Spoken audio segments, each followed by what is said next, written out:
Magandang araw mga kababos. Narito ang latest news ngayon sa PBA. Calvin Abueva pinayuhan ng mga batang players ng Converge. At Converge, magaling na ex-NBA player ang import para sa Commissioner's Cup. Coach Jolas kinumpirma na si Bol Bol ang import nila sa Commissioner's Cup.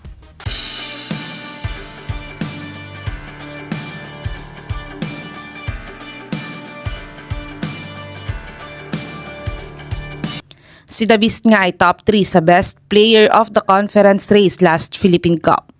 At siya din ang naging scoring champion sa conference na to. Pero hindi nga ito naging sapat para maipasok niya ang bagong PBA team na Titan Ultra sa PBA playoffs. Kaya't nagdemand nga si The Beast ng trade after ng Philippine Cup Finals. At last February 3 nga ay official na siyang na-trade sa Converge Fiber Xers bago nga ang birthday niya sa February 4. Kaya't ito nga ay naging masayang pa-birthday gift nga para kay Abueva dahil natupad ang hiling niyang mailipat ng team. At kahapon nga sa unang practice niya sa Converge ay nag-iwan nga si The Beast ng mensahe sa mga batang teammates niya. Ayon nga kay The Beast, ay bata pa siya sa edad niyang 38 kaya't sasabay pa siya sa kanila at daladala niya daw ang maturity at energy upang tulungan sila at sana ay tulungan din sana siya para makuha ng Converge ang una nilang championship sa PBA. Sa tingin niyo mga kababos, may chance na ba ang Converge makapasok sa PBA Finals sa pagdagdag ni Abueva sa kanila? I-comment nyo na po yan sa baba. At dagdag balita nga para sa Converge, ay magaling daw na ex-NBA player ang import nila ngayong Commissioner's Cup. Nauna na ngang nag-trade ang Converge ngayong off-season ng Commissioner's Cup bago sila kumuha ng import nila. At ang unang napabalitang gusto sana nilang kunin na import ay ang former 3 times NBA Defensive Player of the Year na si Dwight Howard. At ang pangalawa din sa options nila ay ang ex-NBA star player na si DeMarcus Cousins.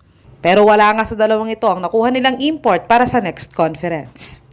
Pero ayon nga sa source na to ay kinakausap na nga daw ng Converge ang ex-NBA player na si Alice Johnson na 6'9" ang tangkad para gawing import nila sa Commissioner's Cup. Pero wala pang ang official announcement ang Converge team ukol dito. Sa tingin niyo mga kababos, matutulungan ba ni Alice Johnson na mapachampion ng Converge sa Commissioner's Cup? I-comment niyo na po yan sa baba. Tumungo naman tayo sa balitang kinumpirma na nga ni Coach Jolas na si Bol Bol ang import nila sa Commissioner's Cup. Ang TNT Tropang 5G nga ay first runner-up lamang sa katatapos na PBA Finals last Philippine Cup. At ang bad news pa nga ng TNT ay wala pa nga silang import next conference dahil wala nga si RHJ dahil nagpapagaling pa ito sa injury niya. Pero ayon nga sa team manager ng TNT na si Coach Jolas ay kumpirmado nga daw na si Bol Bol ang gusto nilang import para ipalit kay RHJ next conference.